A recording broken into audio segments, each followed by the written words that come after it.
اوس هم بشپړ خبرونه دوستي احمدزی. د کندهار د امنیه قمندانۍ د تروریزم مدیریت د کشف مسؤل وژل شوی وسلوالو د کندهار د امنیه قمندانۍ د تروریزم مدیریت د کشف مسؤل په یوه غلجکي برید کې وژلی دی. دغه پیښه پرون مازدیګر د کندهار ښار د لومړۍ امنیتي حوزې په ساحه کې رامنځته شوې ده.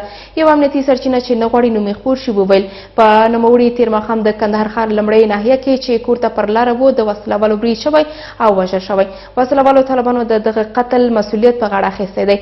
په کندهار کې له تېرې سې مودې راهیسې د دفي وژنو لړۍ زور اخیستې چې تر ډیره پکې نظامي مسؤلین او دولتي کارکونکي په نښه کیږي. ویل کېږي طالبانو خلیلزاد د باور فضا جوړولو لپاره په قطر کې بیا خبرې کړې دي. ځینو طالب سرچینو رسنیو ته ویلي د طالبانو زلمي خلیلزاد ترمنځ د 9 پاړه وروسته تازه په قطر کې د طالب ارکچن او زلمي خلیلزاد په مشرۍ د امریکایي پلاوي ترمنځ د خبرو نوی پړاو پیل شوی.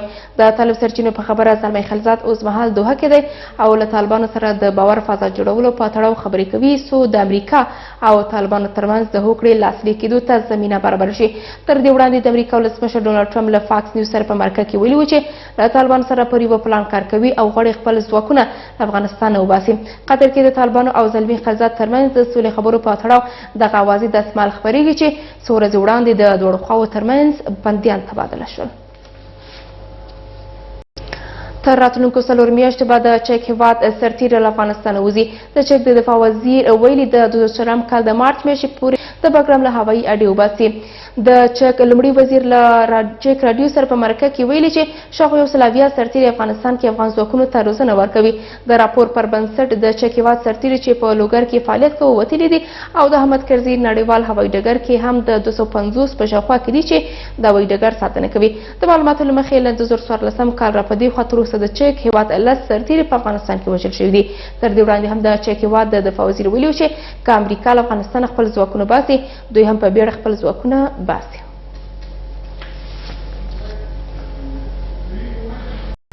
ارګ ویلي امریکا له اشرف غني سره د سولې مذاکراتو کې د کابل پر ګډون او محوریت خبرې کړې.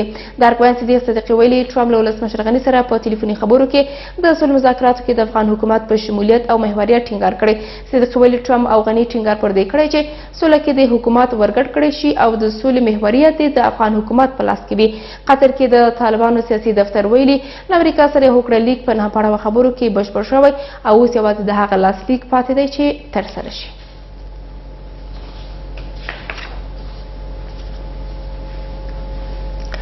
سیګار په یوه تازه راپور کې ویلي پر سرتیرو داخلي بریدونه ډېر شوي دي. که څه هم افغانستان دفاع وزارت دغه خبره نه مني خو د افغانستان د امریکا د څار ځانګړې ادارې یا سیګار ویلي په 3 میاشتو کې د دولتي ځواکونو لیکو کې 10 داخلي بریدونه شوي دي.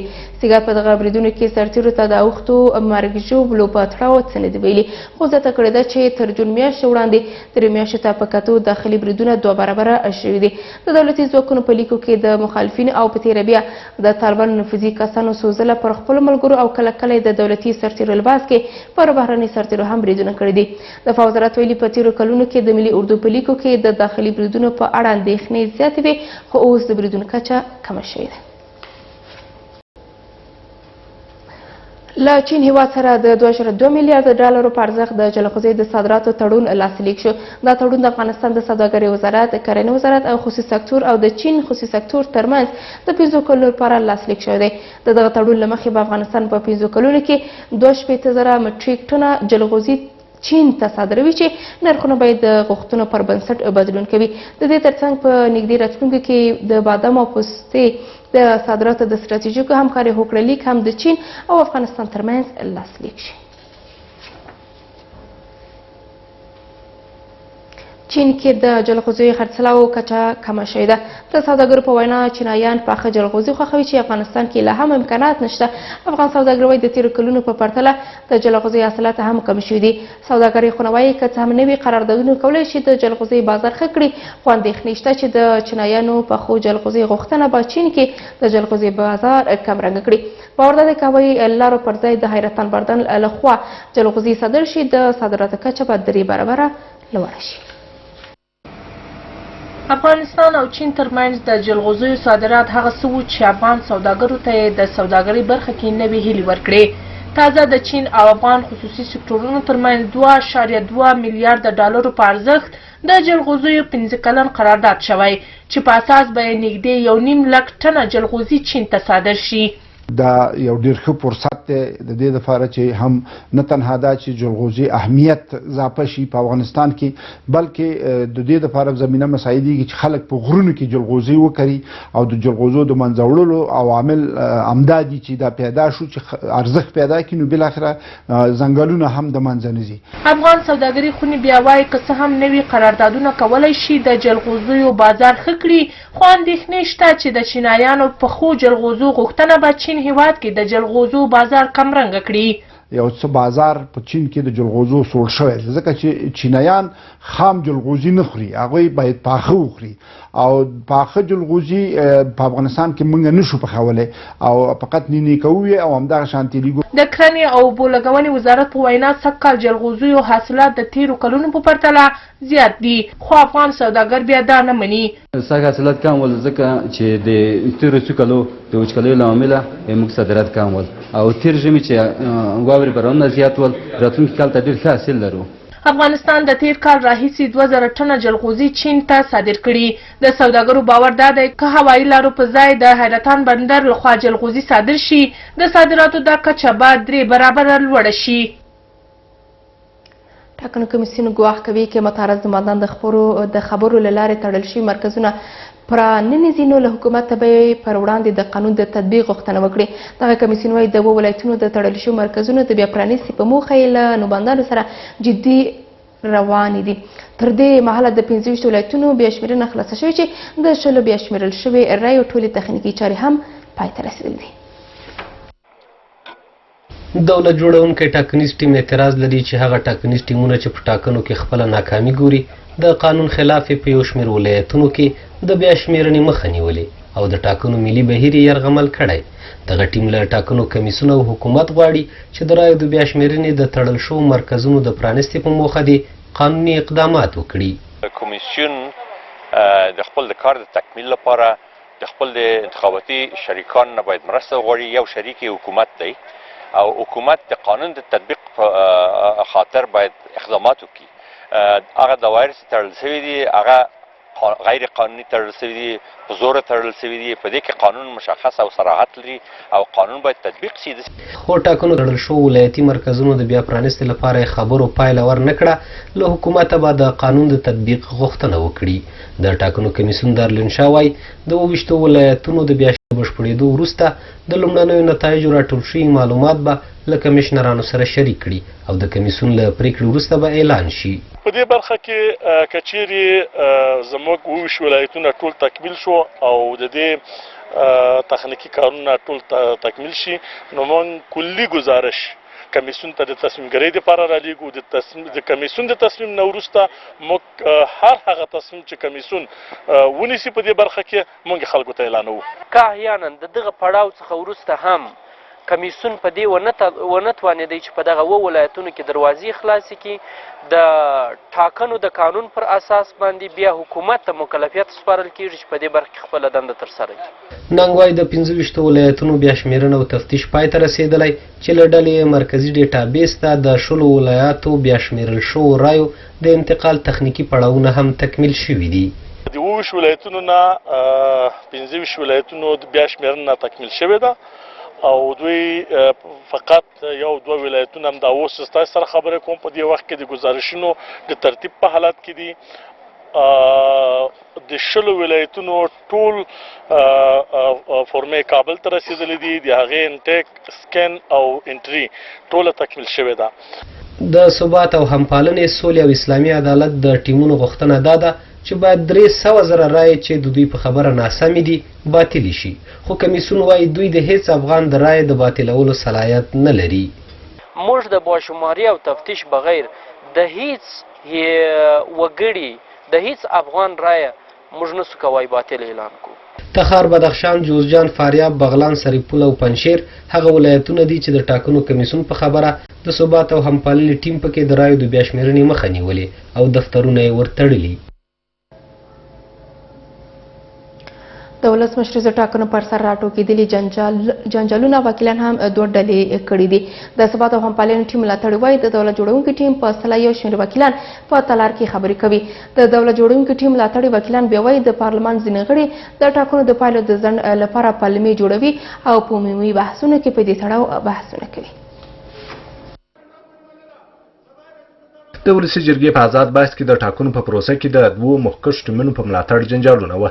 په ولسي جرګې کې د ثبات او همپالنې ټیم ملاتړي تالار کې موجود یو شمېر نور وکیلان تورنوي چې د دولت جوړونکي ټیم کمپایني مشر عمر داودزي په لارښوونه تالار کې څرګندونې کوي. دغو وکیلانو ویل په ټاکنو کې درغلۍ کوونکي معلوم دي چې 1 میلیون رای په درغلیو ترلاسه کړي. جالب اینجاست که آقای داودزی رئیس تیم دسته دولت ساز یک جمع از وکلا را میخواهد و از اونا تقاضا میکند که شما از کار ما باید دفاع بکنین و در داخل تالار صدا بلند بکنین. ما فکر میکنم صدایی هم که اینجا در داخل تالار بلند شد فکر میکنم بر اساس همون تقاضاست. تایی که نتایج اعلان نمیمانند بکنند به خاطر از این نتایج به درازا افتید و بازسازی آراز شروع شد که امریکا را بادارها را قانع بسازند. شما میبینین جنایتکارترین انسانها به خاطر از اینکه آدم رئیس جمهور شود توسط حکومت افغانستان رها میشه. په تالار کې د دولت جوړونکي ټیم ملاتړي وایي بایلونکي د رایو د بیا شمېر پر وړاندې ستونزې جوړوي او موخه یې دا ده چې یو ځل بیا د ویش له لارې په واک کې شامل شي. مجموعه‌ای که خودشان را بازنده احساس میکنند و احتمالاً باخته باشند هم سر و صدای تقلب را سر دادند که حکومت را تقلبکار میدانند، کمیسیون انتخابات را که خودشان تعیین کردند تقلبکار میدانند و حتی یونوما و خارجی ها را در تقلبکاری به نفع تیمی که واقعاً با آرای مردم به پیروزی رسیده متهم میکنند. مگر همین دوستایی که صدا میکنم که 1 میلیون تقلب است، آیا در 2 میلیون رای 1 میلیون تقلب امکان داره؟ این خو غیر ممکنه. این خو یک گپی است که به کلی حرف اضافی است. آیا همین کمیشنرای کمیسیون انتخابات و سم شکایات کی تعیین کرده؟ وکیلا تعیین کرده یا همین نامزد رئیس جمهوریا؟ وکیلانو د غرض د جنرال عبدالرشید دوستم په وروستیو څرګندونه هم نیوکې وشوې چې ویلي دي افغانستان به بیرته نوې ملسیز ته ور وګرځي. وس ملي ځواکونه د دې ته د امکانات لري چې تا په 15 دقیقو کې له هغه ځینه هغه ټوپک سالاران هغه جنگي اعضاوې چې دوی بیا غواړي افغانستان ته بل رنگ ورکړي دا خوبونه د ګور ته ویسي. دوستو ما دیدیم که در شمال اعلان کرد که ما باز مثل سابق سالهای 57 شروع میکنم پاکسازی را تا گلم مردم جمع کنم. ما شمال شروع میکنم تا جنوب میرم. این خودش نشان میده که این کشور جنگ سالارایش هنوز در قدرت است، مسلح هستند و هر لحظه بر مردم افغانستان خطر است که دوباره باز اینجا امام خون جور شود کابل. ولسي جرګې په نننۍ غونډه کې د ولسمشر غني د 300 ګڼه فرمان د رایو په اکثریت تایید کړ.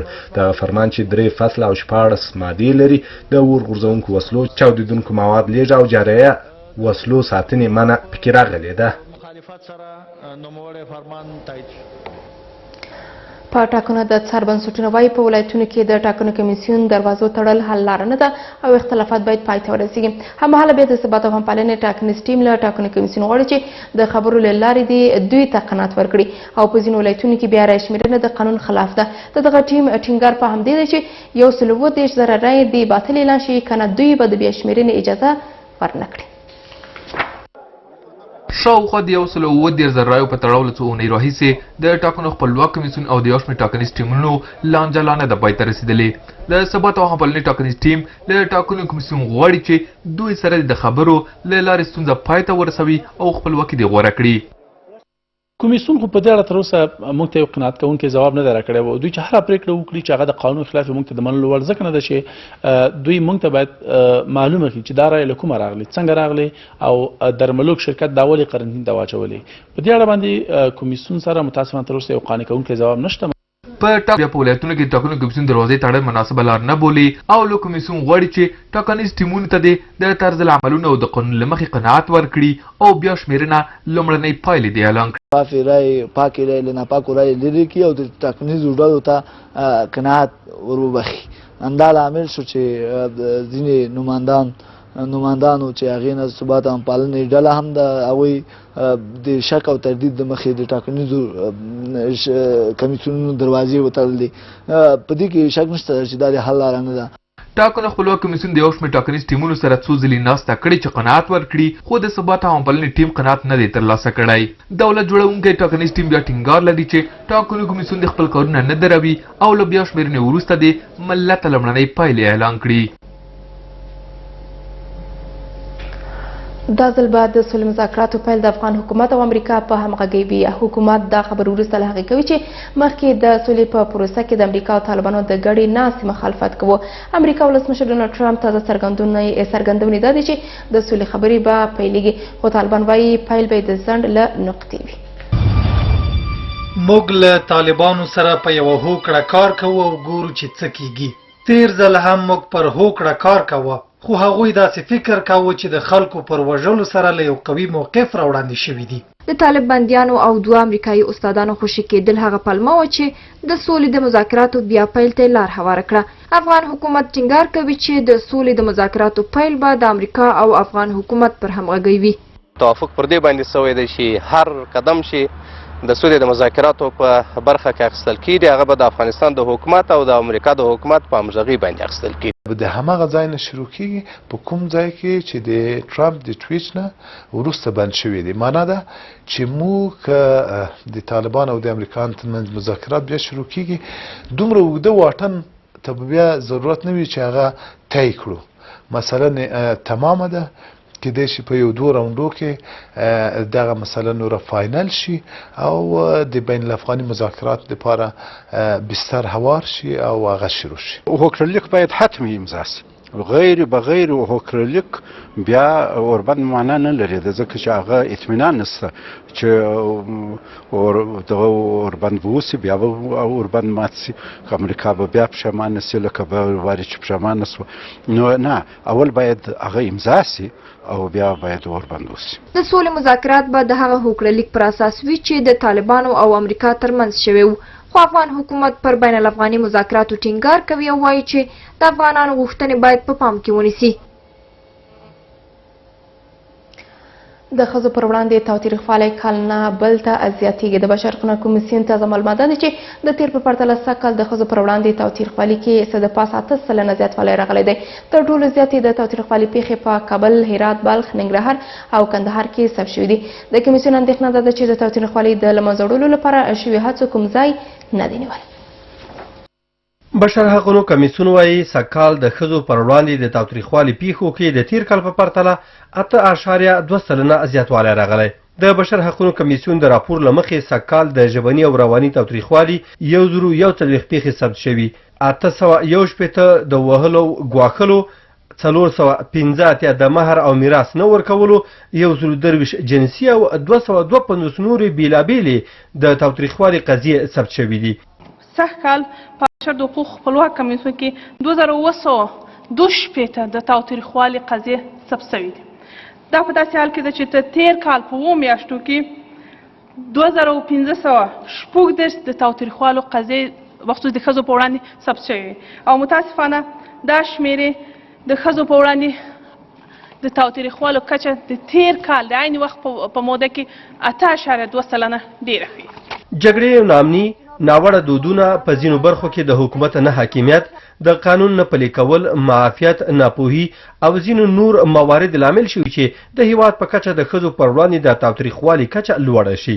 هرچند وضعیت خشونت علیه زنان در افغانستان متاسفانه هنوز بسیار نگران کننده است، اما باید یادآور شوم که تلاش‌های نهادهای حقوق بشری و نهادهای زنان در افزایش آگاهی، در بهبود دسترسی زنان به آموزش و خدمات صحی، در تغییرات در چارچوب حقوقی و در بهبود دسترسی زنان به عدالت نقش داشته است.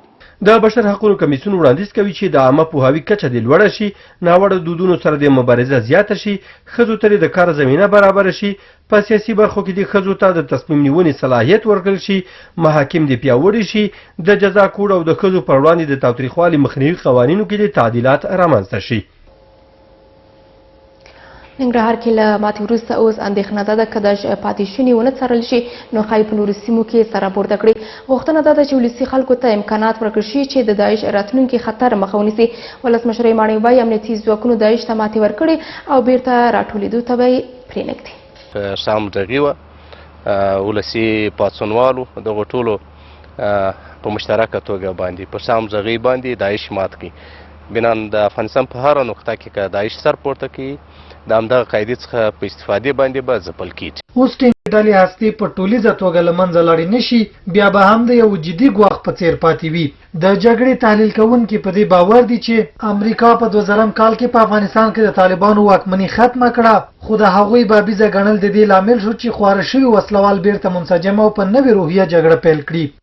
مهمه خبر په دې کې ده چې د دښمن هسته آیا همدغه وه او که بل ځای هم ځان ته ټاکلی ده. که چېرته دویم ځای ځان ته ټاکلی نو بیا په نورو ولایتو کې جنجال جوړولی شي. داعش د ماتې بریا له افغان امنیتي ځواکونو سره د سیمه ییزو خلکو همکاري وه چې 15 کاله جګړې وروسته په دې ډلې بریا موندلې ده. له حکومت غوښتنه همدا ده که غواړي داعش وسلوال بیرته د نوي ځواک په بڼه سر راپورته نه کړي نو د سیمې خلکو ته دې د جګړې لپاره اړین امکانات ورکړي. اوس هم که چیرې د ننګرهار ولسو ته دولت امکانات ورکړي اختیارات ورکړي زه فکر کوم چې د محل خلک چې هغه څه کړای شي هغه بل څوک نشي کولی. نو که حکومت پر ډېر فوکس پر د محل پر خلکو وکړي. ولسمشر غني دغه نږدې اونۍ په ننګرهار کې د داعش وسلوالو د ماتې او د افغان ځواکونو د بریا اعلان وکړ. د دې ډلې لسګونه جنګیالي له خپلو کورنیو سره حکومت ته تسلیم شوي او دا لړۍ روانه ده. اغلاس درنو لیدونکو سمزو کونړ ته له خپل همکار زمان سهیل سره پر دغه یو چې څه موده وړاندې د کونړ په ناړۍ ولسوالۍ کې د افغان امنیتي ځواکونو او پاکستاني ملیشو ترمنځ پر ډیورن فرضي کرښه باندې جنګ چې دوی غوښتل ته پوستې جوړ کړي. وړاندې بحث ورسره لرو نو زمان صاحب وخت په خیر کې درته چې اوس په ناړۍ ولسوالۍ کې د پاکستاني ځواکونو لخوا جګړه روانه ده که نه دغه جګړه ختمه شوې ده؟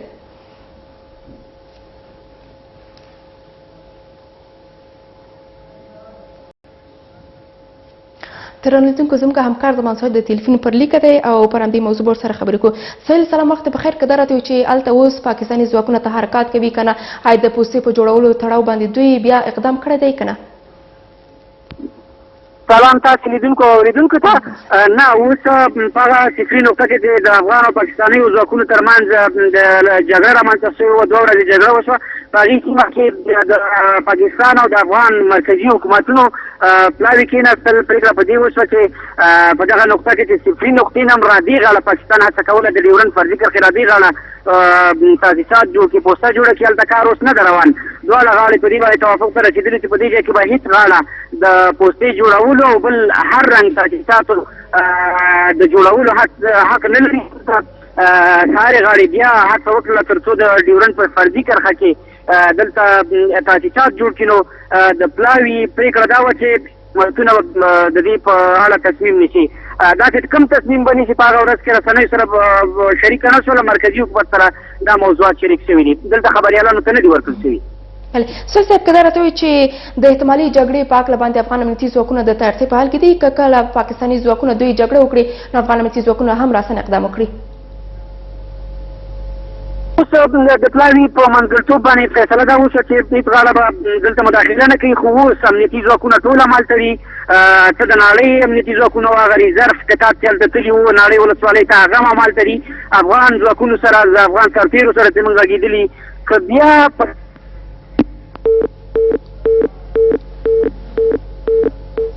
درنلیدونکو زموږ همکار محمد زمان سهیل دا چې په دې وروستیو کې د پاکستاني ځواکونو لخوا غوښتل ته په ناړۍ ولسوالۍ کې د پوستې جوړ کړي. پر همدې ورسره مو خبرې وکړې. راګرځو د خبرونو دوام ته. د ملي یووالي حکومت له پیله تر دې دمه شاوخوا 4 میلیونه کډوال هېواد ته راستنه شوي دي. که له یوې خوا کډوال راستنېږي خو له بل لوري بیا ناامني او طبیعي پیښې د دې لامل شوي چې په کور دننه 15,000 کورنۍ بې ځایه شي. کډوالو چارو وزارت اوس وایي ټول هېواد کې 3 میلیونه جریبه ځمکه دې ته ځانګړې کړې چې پر کډوالو او داخلي بې وزارت د بیا راستنېدونکو څانګې مزار شریف ښار کې پر داخلي بې ځایه شوي او راستنېدونکو کډوالو باندې د ځمکو د ویشلو په مقدماتي پروګرام کې وویل چې د وزارت د همغږۍ په دې تړاو د ولسمشۍ ماڼۍ د 305 نمبر فرمان پر عملي کېدو بوخت دی. دوی زیاتوي چې د فرمان له مخې پر مستحقو داخلي بې ځایه شویو راستنو شویو کډوالو او په امنیتي لیکو کې د شهیدانو په وارثینو ځمکې ویشل کېږي. د یاد وزارت په وینا ټول هیواد کې 3 میلیونه جریبه ځمکه مشخصه شوې چې د توزیع چارې به هم ژر تر ژره پیل شي. افراد آسیب پذیر که به اساس امو روش‌هایی که در فرمان 305 در نظر گرفته شده افراد آسیب پذیر اولویت بندی میشه. به این افراد نظر به ارقام اعداد کننده و بیجا شده زمین ها به اینا توزیع میشه. په ورته مهال د بلخ د کډوالو چارو رئیس وایي چې دغه ولایت کې هم د داخلي بې ځایه شویو کورنیو شمیر زیات شوی چې دوی له ټولو سره د مرستې کولو توانایي نه لري. آمار را که طی سال مالی 1398 ریاست امور مهاجرین ولایت بلخ از عودت کننده های کشورهای خارج ثبت کرده در حدود بیشتر از 1000 قضیه است و تعداد بیجا شده های داخلی مجموعاً در شهر مزار شریف که فعال هستند و همیشه پیش ما مراجعه میکنند بیشتر از 20000 خانواده میباشند. له دې سره مزار شریف ښار کې د یو شمېر بې ځایه شوي کورنیو استازي له حکومته د ژمي په موسم کې د مرستې غوښتنه کوي. نفرای ما د خیمه شیشته بعضی ما د جای کرایه شیشته یک تاکاوی د 2000 د 3000 کرایه میکنه و نه درونش زندگی میکنه. خود سالی از بالاخره از اینجا آمده کوشش کرد نان خوردن نداره جای نداره. د کډوالو چارو وزارت په خبره د ملي وحدت حکومت په دوره کې شاوخوا 4 میلیونه کډوال بیرته هیواد ته راستنه شوي او په روان مریض کال کې د نامنیو او طبیعي پیښو له امله څه باندې 1500 کورنۍ هیواد دننه بې ځایه شوي دي. جاوید واک، شمشاد، راډیو تلویزیون، بلخ. خراغلاس د رونو لیدونکو نن باس کې د رای پر بیا شمیرنې خبرې کوي چې ځینې ټاکنیز ټیمونه د په ځینو مراکزو کې چې هغه ولایتونه پاتې هلته د رای شمیرنې بهیر یې ځنډولی ده او نه پرېږدي چې دغه رای شمیرنه وشي. پر همدې بحث لورو باس کې مو بلنه ورکړې ده د فیفا وایندې اغلې سمیره رسا ستړ مې شي. خراغلاس خبرونه ده. سلامت، زنده باشید. اغلې رسا پیل بل دیو کې چې ستاسو معلومات دي په دې وروستیو کې دا چې په ځینو مراکزو کې ولایتونو کې چې دوی دغه پروسه ځنډولې ده. وروستي معلومات ولې دغه پروسه ځنډولې؟ سپاسگزار. بحث‌های زیادی ما در این مورد داشتیم، هم از کمیسیون مستقل انتخابات و هم از دستای انتخاباتی خواستیم تا اینا بیشتر زمینه سازی برای بحران نکنن ولی در مقابل بر اساس قوانین، طرزالعمل‌ها و لوایح انتخاباتی حرکت بکنن تا اینکه نتیجه انتخابات قابل پذیرش باشه و مسئولیت و سلامت پروسه هم حفظ باشه. خب متاسفانه هم دستای انتخاباتی و هم کمیسیون مستقل انتخابات تا حد خود را در اکثر موارد حق به جانب میدانند و در این مورد بازشماری هم که اونا ادعا میکنند دسته‌های انتخاباتی که مطابق با طرزالعمل و لایحه‌های انتخاباتی باید کمیسیون بر از اینا پاسخ روشن بده، وضاحت بده در قسمت در جاهایی که اینا نگرانی دارند و مشکوک هستند و اینا حقشان است و کمیسیون هم بر اساس طرزالعمل مکلف به پاسخگویی است. اما ما در جلسات داخلی از اینا حضور نداریم که کدام یک از طرفین حق به جانب است و کدام از اینا در مقابل قوانین و طرزالعمل‌های انتخاباتی در حرکت هستند و بیشتر باعث میشن تا پروسه متاثر شود. و فعلا هم که بازشماری جریان داره، ما اینجا کار کمیسیون از زیر پرسش برده نمیتونیم به دلیل از اینکه کمیسیون این کار را در خفا و در ابهام انجام نداده بلکه این پروسه را به صورت آشکار از تمامی طرفهای انتخاباتی، نهادهای ناظر دعوت به عمل آوردن تا مطابق به طرزالعمل و لوایح انتخاباتی اینا از پروسه نظارت بکنن. چې اوس هم روانه ده ځینې ولایتو کې ولایتونه چې دغه درول ده آیا په معیار و برابر رای شمیرنه روان ده کنه اصول څه دغه رای شمیرنه لپاره؟ دقیقاً در طرزالعمل و لوایح انتخاباتی مشخص گفته نشده که اگر نظارت صورت نمیگیره یا نهادهای نمایندگی از دستهای انتخاباتی یکیش حاضر نداشته باشه پروسه متوقف شود. ولی در اوج ذکر کرده که در حضور داشت تمامی نهادهای مشاهد، دستای انتخاباتی و کمیسیون مستقل انتخاباتی پروسه باید پیش بره و کمیسیون هم به اساس از امو اعلام کرد، گفت دعوت کرد از تمامی طرفها تا از پروسه نظارت بکنن و شفافیت انتخابات را مد نظر بگیرن.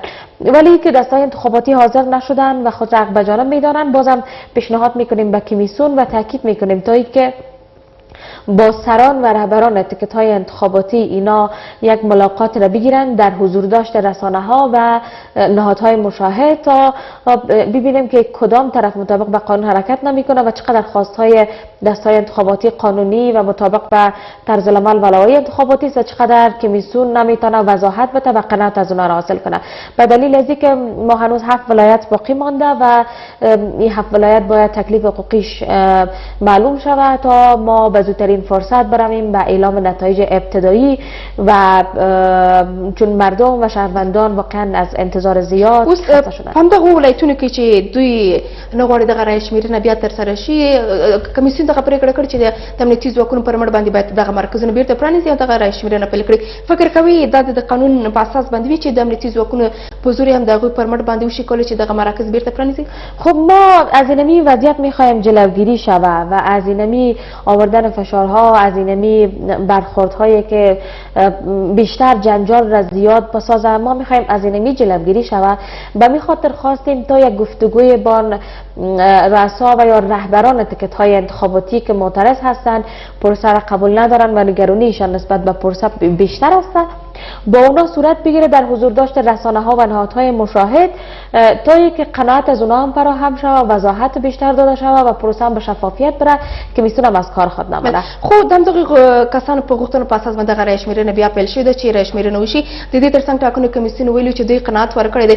فکر کوي دغه کسان چې دوی لا هم جنجال لري دوی قناعت نه ترلاسه کړی که نه ټاکنو کمیسیون په دې نه ده توانېدلی چې دوی ته قناعت ورکړي، دوی د قناعت نه غواړي چې ترلاسه کړي؟ یک گپ را بازم تاکید میکنیم که ما در جلسه که بین دستای انتخاباتی و کمیسیون انتخابات بوده حضور نداشتیم که پس از این میخوایم حضور داشته باشیم به عنوان میانجی، حداقل در بین از اینها ما حرکت را داشته باشیم و راه حل های را پیشنهاد بکنیم. کمیسیون گفته که بر از اینها وضاحت داده، راه حل را پیشنهاد کرده، ولی دستای انتخاباتی میگه که از دلایل و وضاحتی را که کمیسیون نسبت به پروسه و نسبت به نگرانی هایی را که اینا داشتن که ارائه شده توسط کمیسیون متاسفانه قابل قبول به دستای انتخاباتی نیست و قناعت از اینا فراهم نشده. اینا همو نگرانی و همچنان چالشی را که صدرای انتخابات می‌دانستند وزلته ګرام سو بلل کېږي دوی قناعت نه کوي که نه ټاکنو کمیسیون نه ده توانېدلی چې باید قناعت ورکړي. ما به همین دلیل بازم تاکید میکنیم بر کمیسیون پیشنهاد میکنیم و این را راه حل اساسی میدانیم تا کمیسیون با دستای انتخاباتی یک گفتگویی را در حضور داشتن نهادهای مشاهد و رسانه ها داشته باشد تا همین معلوم شود که آیا کمیسیون مطابق با طرز العمل و قوانین انتخاباتی وضاحت بهتر و وضاحت خوبتر نسبت به پروسه به دستای انتخاباتی داده نمیتونند تا قناعت از اونها فراهم شود، یا اینکه دستای انتخاباتی نگرانی ها و چالش هایی را که اینا صدرای انتخابات میبینند یا به خاطری است که اینا در تضاد منافع نسبت به پروسه و نسبت به کمیسیون و دستای انتخاباتی دیگر قرار دارند و این باعث میشه تا اینا بحران هایی را به دست بیاره. یگانه راه حل بازم کمیسیون اینمی راه حل است که اینا به خاطر قناعت دادن طرف های انتخاباتی